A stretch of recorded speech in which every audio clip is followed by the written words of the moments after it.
Ampifaliana indray no iarahapako antsika tsirairay avy isan-tokantrano na tratra izao andro fahatelo amin'ny famelabelarana ara-tsoratra masina izay arahantsika eto amin'ny fahitalavitra izao. Tahaka ny mahazatra nefa dia andeha isika hiresaka lohahevitra ara-pahasalamana anankiray. Ka ny lohateny izay hojerentsika androany dia mifampiankina be dia be amin'ireo lohahevitra anankiroa tao anatin'ny andro roa voalohany dia mikasika ny voka-dratsin'ny zava-mahadomelina eo amin'ny vatantsika izany. Ka mialohan'ny hijerentsika izany ara dia andeha isika hiaraka hanondrika ny lohantsika fa hivavaka. Tompo tsara sy be fitiavanao, misaotra fa tena tianay ianao ka notarihanao indray izahay hanatrika izao fandaharana izao. Ampio izahay ray malalo mba ahatsapa ny tsy fetezany fampiasana zava-mahadomelina eo amin'ny fahasalamanay ka ahafahanay mitandrina ny tempolinao araka ny tokony ho izy. Amin'ny anaran'i Jesosy, amen. Androany isika dia hijery an'izay voka-dratsy izay. Tapany voalohany no jerentsika androany. Eto amin'ity sary ity isika dia mahita sarin'olona anankiray izay voazarazara araka ny singany avy. Ao ny taolana sy ny vanitaolana, ao ny nofo, ao ny retsim-pandre, ny lalan-drà isan-karazany, ny hozatra ary ireo taova maro samihafa. Dia ireo rehetra ireo izany dia hiantraikany mety ho azon'ny voka-dratsin'ny zava-mahadomelina raha toa ka mampiasa izany isika. Ny tsara homariana dia ireo zava-mahadomelina rehetra na inona karazany dia mety hitarika homamiadana sy aretin'ny fo ary lalan-drà. Ka andeha ho jerentsika sahady ary mialohan'ny rehetrarehetra ireo voka-dratsy ateraky ny toaka amin'ny fahasalamantsika. Ny toaka na inona karazany, na mahery ny degréany manomboka any amin'ny labiera izany, na ambany na manahoana karazany dia miteraka voka-dratsy eo amin'ny fahasalamantsika. Miteraka izy homamiada ny taovam-pandevonan-kanina sy ny lalan-kanina, izany hoe manomboka hatraty amin'ny vava ka hatrany amin'ny taovam-pivoahana izany. Mety ihany koa miteraka aretin'ny taovam-pandevonan-kanina, ao anatin'izany ilay antsoina hoe ulcère gastrique. Kikan'ny toaka ny nofon'ny vavony ka mahatonga azy ho maratra dia miteratra dia izay mampatonga ny olona misotro toaka betsaka mety handoro rà.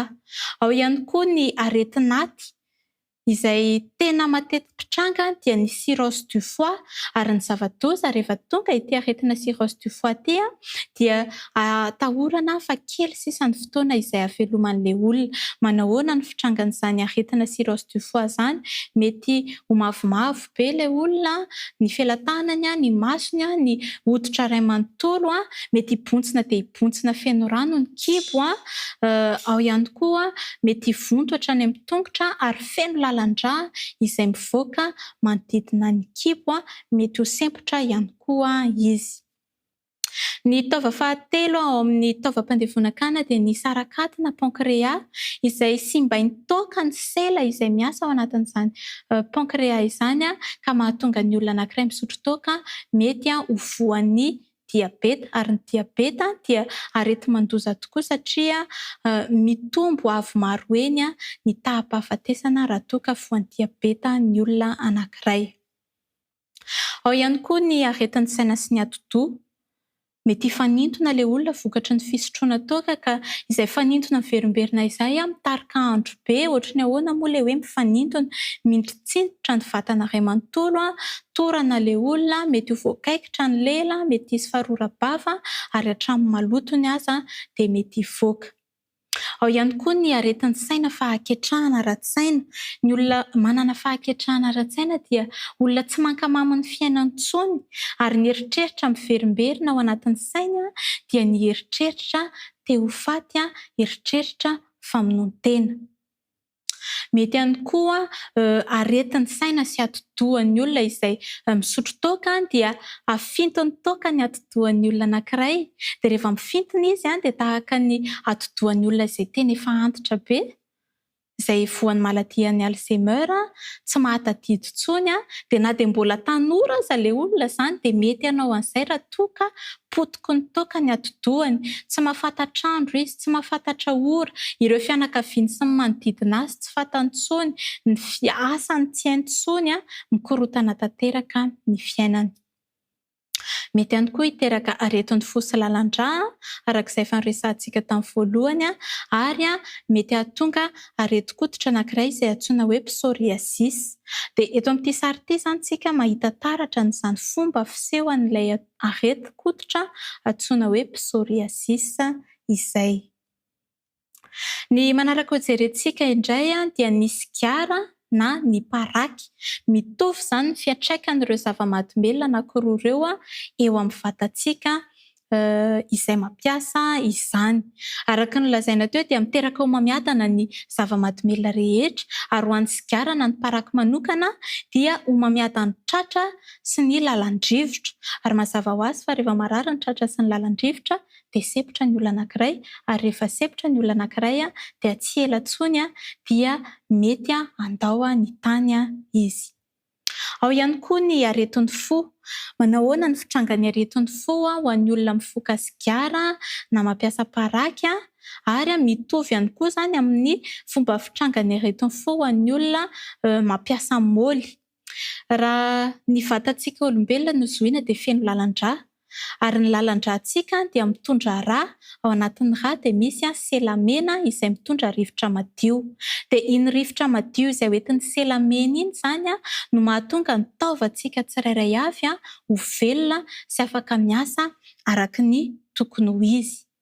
Ho an'ny olona mifoka sigara kosa nefa na mampiasa paraky na mampiasa môly dia tsy mahavita mitondra ilay rivotra madio na oxygène intsony ilay selamena. Fa rivotra maloto na monoxyde de carbone, gaz carbonika no mipetaka aminy dia iny izany no lasa miparitaka manerana ny taova rehetra ao amin'ny vatan'ny olona anankiray. Ho an'ny fo manokana dia tsy mahazaka an'izay izy. Fa rehefa tratran'ilay rivotra maloto na monoxyde de carbone, ny lalan-drà madinika izay mamelona ny fo hahatonga azy hiasa tsara dia tsentsina ary rehefa tsentsina izy dia maina dia misy faritry ny fo izany tsy afaka miasa intsony. Dia tahaka ireny olona misy cholestérol ireny tsentsemany tavy ny fo dia tahak'izay ihany koa ny olona mifoka sigara na paraky na môly izany tsentsina ny lalan-drà ny fo tsisy rivotra madio intsony tonga any dia tsy afaka miasa ara-dalàna ny fo ary ny fo no motera mampiodina ny vatantsika ka raha sanatria ny fo no tratra dia mazava ho azy fa kely dia kely kosa isan'ny andro izay mety hiainana izany olona izany. Manimba ihany koa ny nify sy ny akanjo nify ny sigara sy ny paraky ary ho an'ny ankizy tandremo ray aman-dreny mifoka sigara eo akaikin'ny ankizy fa miteraka aretin'ny tratra sy ny sofina ho azy ny mety hahatonga anazy ho voan'ny asma na otita izay mikrôba misy miverimberina matetika any anatin'ny sofina. Eto tsika dia mahita taratra n'izay tratra izay ny anankiray miasa tsara mahazo oxygène madio dia ny ilany kosa tsy miasa tanteraka. Ho an'ny olona mifoka sigara izany dia io ilany maintimainty io tahaka an'io no tratrany satria feno ilay rivotra maloto izay mipetaka amin'ilay selamena. Tahak'izao kosa no fitrangan'ny aretin'ny nify sy ny akanjo nify ho an'izay olona mampiasa sigara sy paraky. Raha jerentsika akaiky io dia misy ilay akanjo nify fiarovana ny nify miakatra. Memisaka izy izany dia mivoaka ilay foto-nify ary io izao izy izany izao raha jerentsika hita taratra dia efa manomboka mivonto. Dia rehefa mivonto ohatran'io izy tsy ela dia hintsana daholo ireo nify ireo dia ho banga tanteraka izany ity olona ity. Andeha ho jerentsika farany androany ny mikasika ny cannabis na môly. Ny cannabis araka ny fahafantarantsika azy dia zava-maniry izy io. Rehefa avy maniry izy dia ongotan'izay mpampiasa azy dia amainina, mety ahorongorona tahaka ny sigara dia foana tahaka ny sigara. Ny aretina tena mampidoza indrindra amin'ity fampiasana kanabisa na moly ity dia ny aretin'ny saina, antsoina hoe schizophrenie. Ny mpikaroka zany taloha ny mpanao fandinihana mikasika ny fivoaran'ny aretina dia nahita fa olona anankiray ao anatin'ny 4 izay mety nampiasa kanabisa na moly, mety hoe indray mandeha fotsiny no mety ho tratran'ity aretina schizophrenie ity. Tao anatin'ny 10 taona lasa nefa izay 10 taona taty makaty amintsika ty zany dia nahita fa tsy iray amin'ny olona 4 kay no tratran'ny aretin'ny saina schizophrenie raha nanandrana kanabisa izy na nampiasa, fa olona iray ao anatin'ny 2 ka mahatonga ny fanaraha-maso ho tokony atao matetika dia matetika izany. Ohatrany ahoana ary ny fitrangan'izany aretina hoe schizophrenie izany. Mety ilay olona mihomehy rery, miteny rery, miresaka rery, mahita zavatra mampatahotra, mitantara zavatra tsy misy, mety mikorotana tanteraka ny fiainany, ny fomba fibangon'ny volo, ny fomba fiakanjony sy ny sisa sy ny sisa. Ary aretina izay tena matety mpitranga amin'izao fotoana izao vokatry ny fampiasana moly io schizophrenie io amin'izao fotoana izao. Ny aretina manaraka dia ilay aretin'ny fo izay noresantsika niaraka tamin'ny sigara sy paraka teo ihany, dia ilay syndrome coronarien aigu, tsisy rivotra madio mamelona an'ilay lalan-dra madinika ny fo dia miteraka fahatsetsemana izany ary misy farotry ny fo izay maina, may, tsy afaka miasa intsony manimba tanteraka ny fo izany miteraka areti-po. Ny faniriana ho antsika tsirairay avy mpiaino androany dia mba ho ambinina sy ho salamany isika rehetra amin'ny zavatra rehetra, ka hanao safidy tsara efa fantatsika teo hoe inona avy ireo voka-dratsy hoentin'ny toaka, sigara, paraka ary ny moly, ka hanao safidy tsara isika hialana amin'ireny ahafahantsika manana toe-batana salama sy tomady. Dia izay indray ny fandaharana ara-pahasalamana antsika androany. Rapitso isika asa tara fa hiditra amin'ny tapany faharoa mikasika ny voka-dratsy ny zava-mahadomelina eo amin'ny vatany tsirairay avy, koa manasa ampitiavana antsika tsirairay avy ho avy indray hanatrika izany.